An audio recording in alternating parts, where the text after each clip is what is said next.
Welcome to Illuminati Silver. We tell you the truth about silver. Today is Tuesday the 30th of March 2021 and we're looking at gold crashing below $1,700 and silver doing likewise, falling below $24. So let's take a look.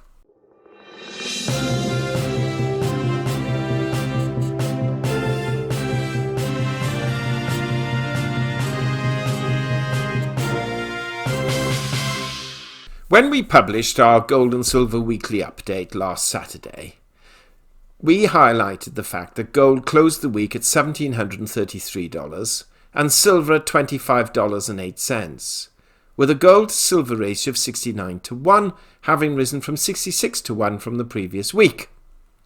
Now, we concluded that video with the following words, quote, "Our usual targets for gold and silver are being lowered slightly, for silver at least, with gold trading between 1650 and 1800, and with 1600 to 1850 as outliers, and silver trading between 2450 to 2650, with 2350 to 2750 as outliers." Well, it's only Tuesday, and we've seen gold crash from $1,733 to its current $1,682, close to its week's low of $1,679, and is currently just $32 above our outlier low. And silver has plummeted from $25.08 to its current week low at the time of producing this of $23.91, just 41 cents above our outlier low prediction. These prices give us a gold to silver ratio of 70.3. So although both have fallen, gold at the moment at least is benefiting more. So what's happened? Well, equity markets are down today, albeit marginally, with the Dow currently off 60 points, the S&P 500 off 14 points, and the Nasdaq off 5 points, though trading hasn't closed yet, and these figures could indeed change by then, with just a couple of hours to go. Bitcoin, though, has regained last week's losses and is now up to $59,132 per coin, just around $2,700 off its all-time high. Well, we can see, and we warned about this last Saturday, that the dollar index has risen again, and today alone is up 0.36 points, with the index now standing at 93.31, and this compares with 92.76 as at last Friday's close. So it rose slightly yesterday and it's risen again today. Now, there was no major US economic news announced yesterday, but today we had the Consumer Confidence Index for March, which actually was not only very positive, but surprisingly positive, coming in at 109.7 compared with last month's 90.4. Now, tomorrow we have the ADP employment report, which is the start of 3 employment data figures out this week, with the weekly jobless claims on Thursday and the crucial non-farm payrolls on Friday. So, what happened today? Yes, those good old Treasury yields is what did it. See, as the US economy is beginning to bounce back, or at least seem to bounce back, inflation fears are rearing its head, thereby causing Treasury yields to rise, on this occasion to a 40-month high, and as a result causing the dollar index to reach a 4-month peak. Some analysts are claiming that the catalyst driving yields and the greenback were expectations that speedy vaccinations would improve the economic outlook, thus reducing gold's appeal as a safe haven asset. The excellent consumer confidence figures rising by as much as it did provided the highest figure for 12 months, thereby underpinning sentiment that the economy is expected to improve, and considerably so. So, for gold, short-term momentum has, technically speaking, turned negative, as the fast stochastic has generated a crossover sell signal. Medium-term momentum is also negative, and the MACD is also suggesting a sell signal. This does not augur well for gold, so close to an important support level.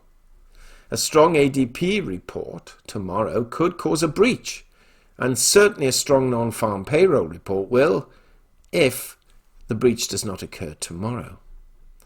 Now, on the opposite side, of course, there is now resistance at $1,728, which is where the 10-day moving average lies. Silver, for the same reasons, crashed below the 200-day EMA, and a fall below $24, and if it holds, could indeed lead to a rapid decline to as low as $22, though we've specified previously there are a number of support levels between the two. Now, Bloomberg reported just over an hour ago, or probably 2 hours by the time this video is published, the following, quote, "Bullion is heading for its first quarterly decline since 2018, amid a nascent global recovery that's reduced the haven appeal of the metal. In recent weeks, its price has mostly treaded water, but faces renewed pressure from a resilient dollar and rising bond rates. A sell-off in exchange-traded funds backed by gold is further eroding support. We see increasing rates and a stronger dollar from Biden's spending plans and sped-up vaccine efforts," said TD securities analyst Ryan McKay. "With equities holding pretty steady, it implies this trend can continue without any action from the Fed, and that will continue to weigh on gold. We've even seen on days when rates are down, gold has struggled to find any upside, which really highlights how little buying interest there is at the moment." Biden, in an address on Wednesday in Pittsburgh, will detail a mass expansion of government spending aimed at reducing inequality and strengthening infrastructure. A revamp of the tax code is also part of the plan and is already proving divisive among economists and lawmakers. He said yesterday that 90% of US adults will be eligible to get a COVID-19 shot by April 19.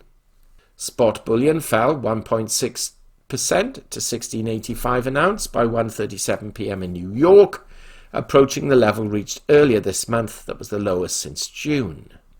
Futures for June delivery on the COMEX lost 1.7% to settle at $16.86 an ounce. Spot palladium climbed as much as 2.7%, while platinum and silver declined. The Bloomberg dollar spot index rose 0.4. After breaking below $1,700, gold support zone at $1,650 to $1,670 an ounce will probably be tested, below which it could fall to $1,600, said ABN AMRO Bank Envy analyst Georgette Boelle. Unquote. Interesting comments, and a little worrying for those holding gold, unless, of course, you are planning on buying more. But we would probably hold off right now. Now, at some stage, the case for buying silver in anticipation of a rise in global industrial demand will eventually come into play.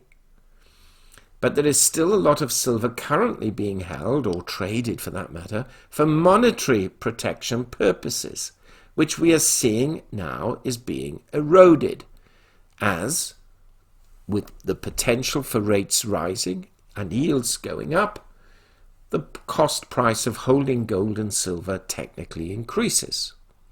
Offset against this, naturally, we have to weigh up the high level of currency, for the want of a better word, or borrowing, that is occurring and being regenerated and created. And this in itself will, long-term, lead to inflation. So the fears of that inflation, ironically, is what's causing yields to go up, which is affecting the gold and silver price. But longer term, as the value of the US dollar falls due to the increase in money printing, then gold and silver prices will eventually rise, with silver rising with an uptick in industrial demand. And this, of course, is on the proviso that the problems experienced throughout the rest of Europe are negated or improved upon, and we see universal increase in global trade. Now, we shall report more on this tomorrow after the ADP report, but we suggest you hang on to your hats this week. It could indeed prove most interesting.